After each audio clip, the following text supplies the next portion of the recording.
그다음 마지막으로 중요한 영역, 리스크에 대한 내용을 진행을 하도록 하겠습니다. 위험 관리는 시험 문제 나오는 영역들이 이제 먼저 절차 나오고요. 왜냐하면 절차가 4개인가 5개로 구분되어 있기 때문에 절차 문제가 나올 수 있고요. 두 번째는 확률 영향 매트릭스가 자주 나옵니다. PI 매트릭스. 어떤 리스크가 있을 때 이게 일어날 확률은 얼마야? 그 일어났을 때 미치는 영향도가 얼마야? 그러면 어떤 위험이 더 중요한 거야? 더 대응을 관리를 해야 돼? 이걸 뽑아내기 위한 확률 영향 매트릭스가 굉장히 자주 나오고 있고요. 가끔 나왔던 게 이제 정량적 위험 분석 중에서 민감도 분석, 그다음에 몬테카를로 시뮬레이션 이쪽이 좀 나오는 경우가 한두 번 있었고요. 그 다음으로 무조건 나온다라고 생각하고 준비해야 되는 게 위험 대응. 부정적 위험 대응의 회피 전가 완화 수용, 긍정적 위험 대응의 활용 공유, 향상 수용.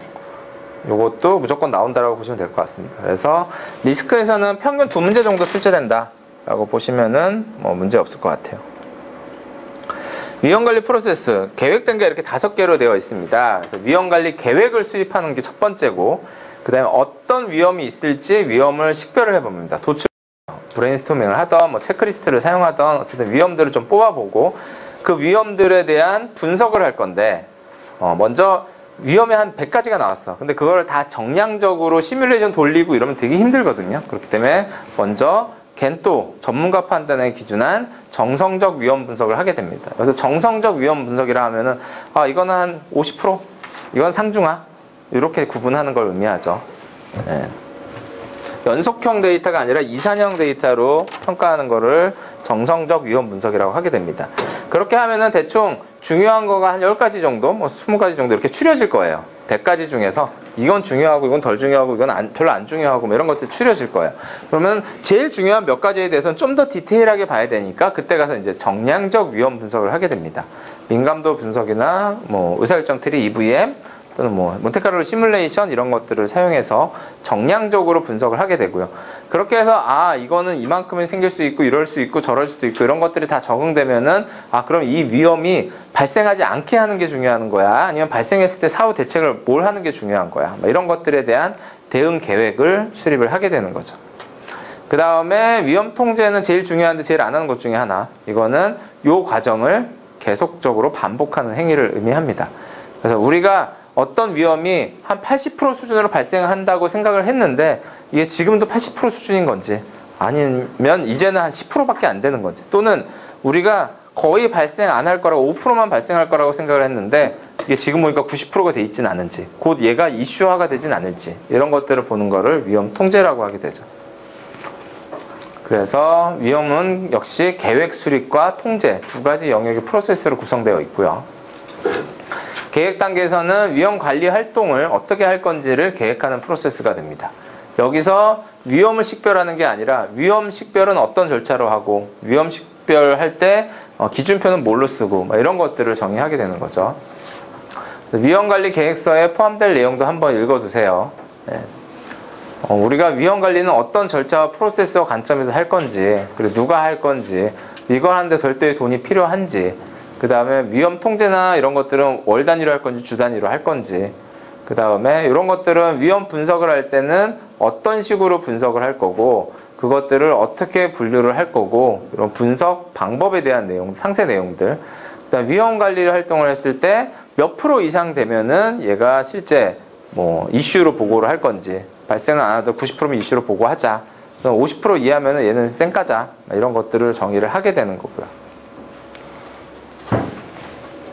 그래서 확률 영향 매트릭스는 우리가 프로젝트에서 발생할 수 있는 위험을 식별했다라고 하면은 그 식별될 위험들을 어떻게 우선순위를 매길 거냐에 대한 내용이고요. 보통은 이런 식으로 위험 점수 PI 값을 매기게 됩니다. 그래서 이게 발생할 가능성이 90%냐, 70%냐, 50%냐, 30%냐, 10%냐 이걸로 한번 찍어보고 그 다음에 발생했을 때 영향 돈이라고 하면 500만 원이 드는 거야, 1000만 원이 들어, 이거는 8천만 원이 들어, 이런 식으로 끼치는 영향들을 정의하게 되죠. 그러면은, 1번 리스크는 그 아키텍트, 우리 팀에 아키텍트가 있는데 그 사람이 퇴사할 리스크가 있어요. 그 사람 요새 뭐 링크드인에 업데이트하고 그러고 있더라고. 그럼 그 리스크가 있다라고 하면은 실제로 이 사람이 이직할 확률은 그래도 여기서 우리가 연봉을 많이 줘서 안 옮길 거야. 10%밖에 안 돼. 대신에 걔가 나가면은 비용이 새로 신규 인력 채용하기 되게 힘들어. 비용이 많이 나가. 그럼 얘는 여기에 위치하게 되는 거고. 또 다른 걸로는 뭐가 있을까요? 뭐 고객사의 변심? 얘가 계속 뭔가 더 추가적인 걸 요구할 확률 90%. 이게 발생한 우리 손실. 이거. 그러면은 이거랑 곱한 값이니까 이거. 결론적으로 요 두 개를 곱했을 때 나오는 팁에서 요런 위치에 있는 리스크만 우리가 관리할 거야. 여기서부터는 뭐 그건 그냥 모니터링만 합시다. 실제로 지켜만 보고 주로 요걸 관리합시다.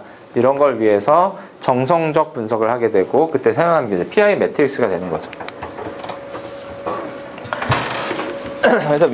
그래서 이제 요걸 여기다 넣은 이유는 요런 표, 점수표, 점수 기준은 13579로 할 거야, 139로 할 거야, 아니면 뭘로 할 거야, 우선순위를 매길 때는 뭘 기준으로 할 거야, 뭐 이런 것들에 대해서는 관리 계획서에 포함되는 거고, 실제 이걸 활용해서 리스크를 평가하는 작업은 뒷단에서 이루어지겠죠.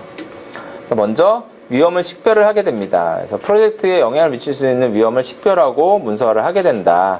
그걸 통해서 아웃풋이 이제 리스크 레지스터라고 해서 보통 위험관리 장표, 위험관리 대장 이런 것들을 만들게 되죠. 그래서 엑셀에다가 어떤 리스크가 있고요. 요거를 뭐 대응 관리자는 누가 될 것 같고요. 뭐 이런 것들을 쓰게 됩니다. 그래서 리스크를 도출하는 방법은 뭐 제일 많이 쓰는 일반적인 방법도 이제 브레인스토밍을 주로 많이 쓰게 되고요. 그래서 뭐 아까 뭐 아이디어 리덕션처럼 뭐 사람들하고 모여서 좀 의견을 얘기하면서 식별하기도 하고, 뭐 델파이 기법 같은 경우 쓰는 적을 본 적이 없는 것 같고, 인터뷰도 많이 하죠. 사람들 만나서 이번 프로젝트 할 때 당신 생각할 때 위험 요인들이 뭐 있습니까? 이런 것들 뭐 현업이나 이런 데 좀 받는 그런 활동들도 하게 되고. 일단 위험은 두 가지로 구분할 수 있어요. 먼저 위험하고 이슈하고 차이는 뭐예요? 리스크와 이슈. 리스크는 발생 안 한 거, 이슈는 발생한 거. 예. 근데 물론 둘 다 긍정적인 리스크일 수도 있고 부정적인 리스크일 수도 있어요. 그러니까 부정적인 것만 리스크라고 하진 않고요. 긍정적인 일로 할 수 있어요. 어쨌든 우리가 생각했던 거 영향을 미칠 수 있는 것들, 그런 것들을 리스크라고 보시면 될 것 같고, 근데 그게 아직 안 일어났어. 일어날지도 몰라. 그럼 리스크고, 그게 실제로 발생했어. 뭐 환율이 폭등을 했어. 문제가 돼. 이런 거면은 걔는 이슈가 되는 거죠. 그렇게 구분할 수 있고, 그런 리스크도 크게 두 가지로 구분할 수 있어요. 첫 번째는 우리가 식별 가능한, 예측 가능한, 야, 이런 게 일어나지 않을까? 막 이렇게 뽑아낼 수 있는, 그걸 이제 known 리스크라고 하고, 뭐 일 생기긴 하겠는데 무슨 일이 생길지 난 모르겠어. 이런 걸 unknown 리스크라고 얘기를 하게 됩니다. 그래서 아까 예비비 분석에 나왔던 것처럼 우리가 식별한 위험에 대해서는 컨티전시 리저브 형태로 예비비를 잡아놓게 되고, 얘는 원가 기준선에 포함됩니다. 그리고 PM이 집행을 하게 되는 거고. 근데 무슨 일이 일어날지 모르지만 무슨 일이 있겠지 라고 하는 거는 unknown 리스크에 대한 매니지먼트 리저브가 되는 거고, 이거는 전체 예산의 일정 비율, 보통 기준선 금액에다 얼마를 곱하게 되겠고, 얘는 프로젝트 예산의 전체 토탈 예산에 포함이 된다. 그리고 얘는 PM이 지급할 수 있지 않고 사전에 스폰서나 이런 사람들의 승인하에서만 집행이 가능하다. 보통은 PM이 어느 정도는 다 쓰긴 하지만 실제적으로는. 정성적 위험 분석, 발생 가능성과 영향, 아까 말씀드린 발생 가능한, 얼마나 확률로 발생할 것 같아, 그다음 이게 얼마나 영향을 미칠 것 같아를 가지고 우선순위를 결정하게 됩니다. 말씀드린 대로 이걸 하는 이유는 너무 많으니까 리스크가, 그걸 좀 추려서 위험순위, 우선순위를 보기 위해서, 그러기 위해서 하는 게 정성적 분석이다. 그래서 주로 전문가 판단 또는 확률에 영한 매트릭스, PI 매트릭스를 그려서 하게 된다. 정량적 위험 분석은 그렇게 해서 식별된 위험, 우선순위가 높은 위험에 대해서는 우리가 정량적인 기법을 이용을 해서 분석을 해보고 모델링을 해보자. 물론 그 와중에도 전문가 판단도 활용하지만, 그렇게 해서 좀 더 디테일한, 계량적으로 분석하고자 하는 내용입니다. 기법들을 보면은 먼저 민감도 분석은 뭐냐 하면은 보통 토네이도 다이어그램이라고도 해요. 자, 보면은 그래프가 보면 이렇게 돼 있죠. 네. 토네이도라고 보통 얘기하는 허리케인 이런 모양새를 보이고 있기 때문에 토네이도 다이어그램이라고 합니다. 얘는 어떤 식이냐 하면은 어떤 그 상황 발생됐을 때 피해를 입힐 수 있는 상황들이 발생하는데, 근데 실제적으로 그 안에서도 보면 몇 가지 쪼개진다는 거죠. 요인들이 몇 가지가 합쳐진다라는 거죠. 어떤 케이스가 있을까요? 가령 프로젝트를 하다 보면은 가장 자주 발생하는 리스크 중에 하나가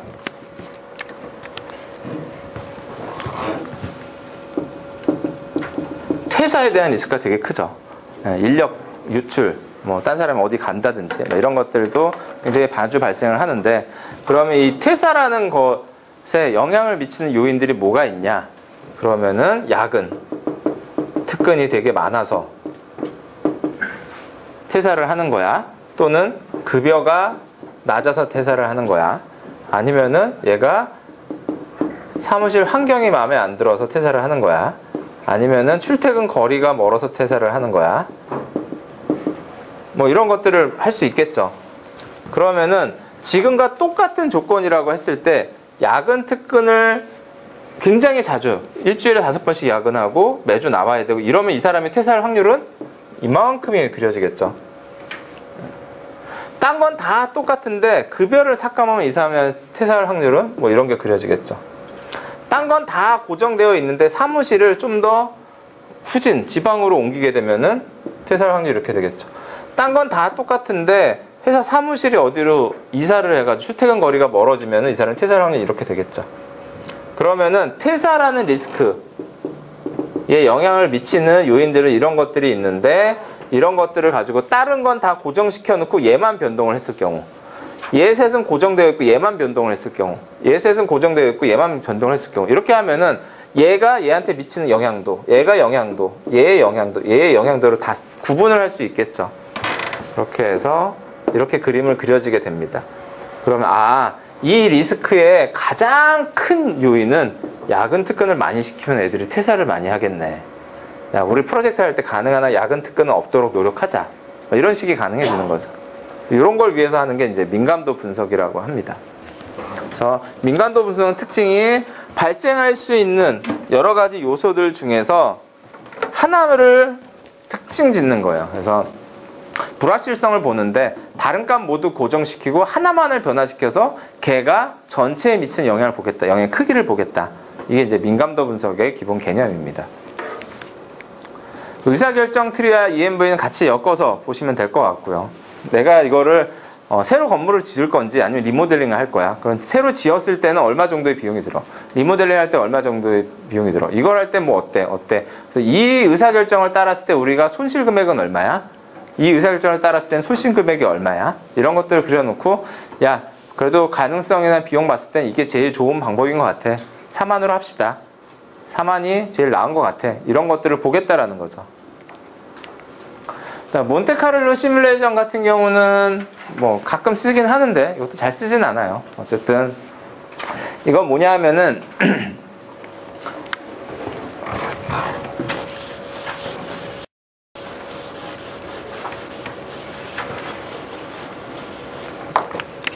어떤 리스크가 있으면은 뭐 1번 요인 같은 경우는 일반적으로 이런 확률로 발생할 수 있어요. 2번 요인 같은 경우는 일반적으로 이런 확률로 발생할 수 있어요. 3번 같은 경우는 뭐 이런 확률로 발생할 수 있어요.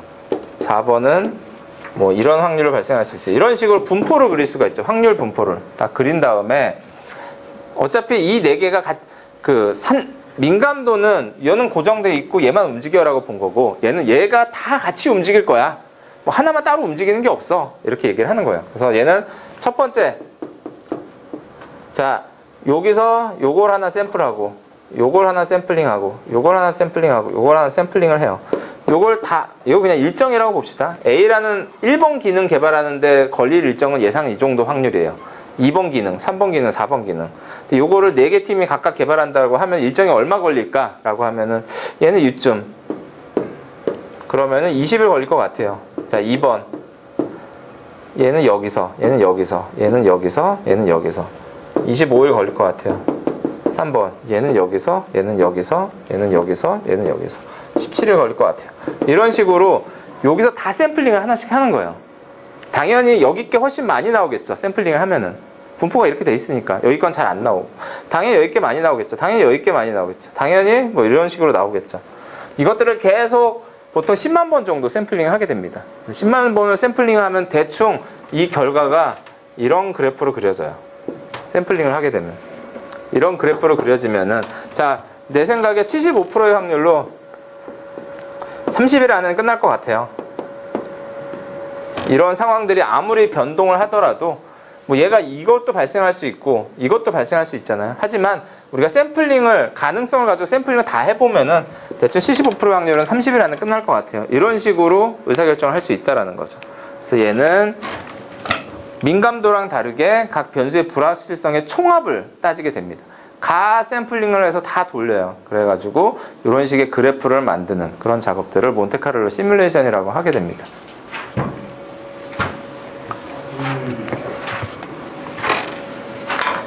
그래서 정성적 위험 분석은 위험을 개별적으로 본다. 정량적은 종합적으로 본다. 정성적은 아까 어떻게 하는데 PI는 한계에 대해서 영향도 이거. 그래서 얘는 중요해. 얘는 덜 중요해. 얘 안 중요해. 이렇게 보는 거고 얘는 그 각각의 위험들이 같이 연계돼서 발생하거나 그 위험 안에 여러 요소들이 같이 움직이거나 이런 것들을 총합적으로 보겠다라는 거죠. 위험 대응 계획 수립. 이것도 시험에 무조건 나오는 겁니다. 그래서 부정적 위험에 대한 대응, 긍정적 위험에 대한 대응 두 가지가 나오고 나머지는 그냥 참고로만 알아두세요. 용어들인데 레지듀얼 리스크라는 건 뭐냐 하면은 우리가 위험이 한 80% 수준으로 할 것 같아요. 야, 이건 좀 위험하다. 미리 준비하자. 그래서 뭔가 준비를 했어요. 그러면 얘가 10%로 낮아졌어. 그러면 그거를 잔존 위험이라고 합니다. 우리가 위험을 최대로 줄였지만 이거 이하는 못 줄였어. 아직은 요만큼은 남아있어. 이게 이제 10%. 가령 예를 들어서 우리가 렌트를 할 때 그 보험을 들죠. 네, 보험을 듭니다. 리스크를 해칭하기 위해서 보험을 드는데 보험을 3,000원을 내고 뭐 완파에 대한 보험을 들었어요. 하지만 리스크는 남아요. 뭐예요? 면책금을 내야 되는 리스크는 여전히 남잖아요. 500만 원이 들진 않겠지만 면책금 10만 원, 20만 원, 30만 원을 내야 된다고요. 그거는 잔존 위험이에요. 내 돈이 나갈. 그러니까 3만 원 썼다고 3,000원 썼다고 내가 100% 프리한 게 아니라는 거죠. 그런 걸 잔존 위험이라고 하고 세컨더리 리스크는 뭐냐면 얘를 했기 때문에 발생하는 두 번째 위험이에요. 아까 아키텍트가 퇴사하려고 그래. 그래서 걔한테 연봉 1억을 더 주기로 했어요. 너 이제 2억 받고 할 수 있게 돼. 그럼 누가 퇴사해요? 그 옆에 자리 사람이 퇴사하죠. 쟤만 1억 더 주네요. 그래서 그건 이제 세컨더리 리스크가 되는 거예요. 그렇게 해서 뭘 했기 때문에 다른 데서 더 발생할 확률이 커지는 그런 것들은 이제 파생 위험이라고 합니다. 부정적 위험에 대한 대응은 회피, 전갑, 완화, 수용 네 가지로 되어 있습니다. 회피는 뭐냐? 계획을 바꾸는 거죠. 가령 예를 들어서 우리가 그 예전에 이제 C로 되어 있는 시스템이었는데 이걸 자바로 요새 다 자바 쓰잖아. 뭐 그래서 자바로 개발하기로 했어요. 자바로 개발하려고 하니까 자바 아는 사람이 아무도 없어. 그냥 C로 하자. 이런 게 계획을 바꾸는 거죠. 자바로 하는 게 리스크가 올라가니까 그 리스크를 회피하는 방법 그런 것들. 또는 뭐 C 서버를 사서 하기로 했는데 야 우리 그 서비스 오픈한 다음에 한 달 뒤에 망할지도 모르잖아. 그냥 클라우드로 가자. 이런 식으로 계획을 바꾸는 거죠. 그런 것들을 회피라고 하는 거고 정가는 대표적인 게 보험이죠. 딴 사람이 책임지게 만드는 거. 우리가 자체 개발하지 않고 아웃소싱을 줘버린다든지 이런 것들이 되는 거고 완화는 위험이 발생했을 때 그 영향도를 낮추게 되는 거죠. 그래서 건물에다가 방호벽 설치하고 화재가 나면 1층만 타게 이런 것들이 다 위험을 완화시키는 활동인 거죠. 또는 아까 뭐 회피를 안 하고 야 그래도 자바로 개발해야 돼. 야 그러면 한 달 동안 그 공부할 수 있는 시간을 주자. 이런 것들이 리스크를 완화시키는 일들인 거죠. 수용은 알았어. 일단 해보자. 이런 거죠. 내가 뭔지는 알겠는데 일단은 가보자. 그래서 뭐 소극적은 요거는 시험에 나온 적은 없는데 그냥 소극적은 알았어 이거고 적극적은 야 혹시 모르니까 100만 원 정도 잡아놓을 테니까 나중에 문제 생기면 얘기해. 이렇게 되는 거고.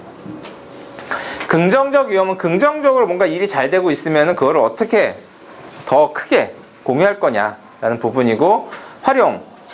어디서 났어? 그러면은 이것들을 계속 그러니까 그런 위험이 있어. 그럼 실제로 발생시키는 거죠. 이게 잘 되면은 긍정적 리스크인데 이게 잘 되면은 우리가 한 일주일은 줄어들 것 같아. 그래? 그럼 그거 잘 되게끔 하려면 뭘 해야 돼? 이렇게 해서 하는 걸 활용이라고 하고요. 공유는 옆 사람한테 알려주는 거죠. 야, 우리 읽어보니까 이런 것들이 있더라. 니네도 그런 게 있을지 몰라. 한번 봐봐. 이런 것들인 거고. 향상은 야, 이거를 야, 너한테도 그런 일이 있었어. 그럼 너도 이렇게 하고 너도 이렇게 하고 너도 이렇게 해. 다 같이 해보자. 이런 것들. 더 효과를 올리는 거. 그 다음에 수용은 땡큐 잘 됐네 끝. 이렇게 되는 거죠. 그 다음에는 아까 중요한 건데 잘 안 하는 것 중에 하나가 이제 통제 활동에 대한 부분인데, 뭐 대부분이 우리가 통제 활동에 취약하죠. 주기적인 모니터링이나 이런 것들이. 어쨌든 우리가 위험 계획을 세웠는데 그 리스크가 식별하고 평가를 해봤는데 그게 그대로인지, 아니면 새로운 리스크가 들어왔는지, 아니면 발생 가능성이 변화됐는지 줄었는지 늘었는지, 이런 것들을 주기적으로 모니터링하는 활동을 통제라고 얘기합니다. 아까 말씀드린 위험과 이슈에 대한 차이점. 발생 가능한, 발생한. 2010년도 거부터 풀어보면은 리스크 관리 계획서에 포함될 내용 보면은 기출문제 중에서 이렇게 어떤 문서에 포함될 내용, 이런 문제들이 많이 나오고 있어요. 그래서 공부하실 때 문서 안에 어떤 내용이 들어가지? 이런 것들을 한 번씩 쭉 읽어보셔야 됩니다. 그래서 답은 4번 전부. 리스크 관리 방법론, 역할, 예산, 범주, 영향도, 이런 것들 다 봐야 된다. PI. 이거는 많은 각각의 리스크를 다 식별하고 그걸 다 넣겠다는 의미가 아니라 이 PI 매트릭스를 내가 어떻게 만들고 어떻게 관리할 건지, 그런 것들에 대한 내용이다 라고 이해하시면 될 것 같아요. 가장 적절하지 않은 것은 3번. 민감도가 작은 위험일수 제거할 필요성도 커진다. 아까 민감도 그림 그렸잖아요. 그렸는데 작다는 얘기는 얘는 뭐 일어나도 요만큼, 안 돼도 요만큼, 굳이? 이렇게 되는 거죠. 그래서 민감도가 높은 위험일수록 제거해야 됩니다. 긍정적 위험 또는 기회를 다루는 긍정적 위험이에요. 답은 2번 완화. 긍정인데 좋은 거를 굳이 축소하거나 완화시킬 필요가 없는 거죠. 리스크 식별의 정보 수집 기법으로 거리가 먼 것은 답은 4번 연관도법. 연관도법은 보통 인과관계, 품질에서 많이 써요. 인과관계 밝히거나 이럴 때. 리스크 프로세스. 답은 1번 계획을 수립하고요. 리스크를 식별하고요. 정성적 분석, 정량적 분석, 대응 계획을 수립하고 통제합니다. 답은 1번이고요. 위험 분석 시 가장 기본적인 위험의 속성은 발생 가능성, 위험이 발생할 확률, 그리고 발생했을 때의 충격, 임팩트, 영향도다. 이때 거리가 먼 것은 답은 1번 물가 상승. 물가 상승은 내가 어떻게 할 수 있는 내용이 아니잖아요. 기본적으로 상승할지 안 할지 이런 거 언노운 리스크에 해당됩니다. 그래서 답은 1번에 해당하고요. 나머지 2, 3, 4번은 우리가 일반적으로 고려해야 될 비용이다 라고 보고 있는 거고요. 그 다음에 요거는 어려운 내용은 아닌데 RRL이라는 건 뭐냐 하면 내가 100만 원을 들이면은 우리 위험이 어느 정도 줄어들어? 100만 원당 어느 정도 줄어들어? 이런 걸 산출하는 거죠. 그래서 내가 들어가는 비용 대비 위험이 얼만큼 변화하냐 라는 거고, 그래서 원래보다 얼만큼 줄었어가 되기 때문에 1보다 크면은 비용 효과적이고 1보다 작으면은 비용 비효과적이고, 내가 100만 원을 들였는데 위험이 30만 원 줄었어. 그럼 비용이 비효과적인 거고, 100만 원을 들였는데 내가 500만 원을 줄었어. RRL 값이 5가 되는 거죠. 그래서 비용 효과적이 됩니다. 리스크 계획서에 포함된 사항, 또 나왔죠. 리스크 계획서. 계획서에 포함된 사항 중 가래가 거리가 먼 것은 답은 3번 체크리스트. 요거는 개인적으로는 이상해요. 문제. 예, 어쨌든 답은 3번으로 되어 있었는데 보통 리스트 체크리스트도 같이 별첨 문서로 포함을 하거든요. 계획서 만들 때. 그래서 이건 좀 이상합니다. 그 다음에 식별된 리스크 계량화를 위한 분석은 정량적 분석과 정선적 분석으로 한다. 모든 불확실한 요소를 기준값으로 놓고 각각의 하나하나가 미치는 영향도를 평가. 모든 걸 세팅해 놓고 하나만 보겠다. 그럼 민감도 분석. 리스크 통제와 거리가 먼 것은 답은 3번 예비비 사용 규약 결정. 이건 어느 단계겠어요? 계획 단계겠죠. 어떤 룰을 만들어 놓는 거는 계획 단계잖아요. 이건 계획 단계에서 의사결정할 부분이지 사용 규약이니까. 어느 경우에는 뭐 예비비 요청을 할 수 있어요. 어느 경우에는 예비비를 쓸 수 있어요. 이런 내용들은 계획서에 들어가야겠죠. 그래서 답은 3번이었고요. 위협과 기회에 모두 사용할 수 있는 건 수용이죠. 답은 4번.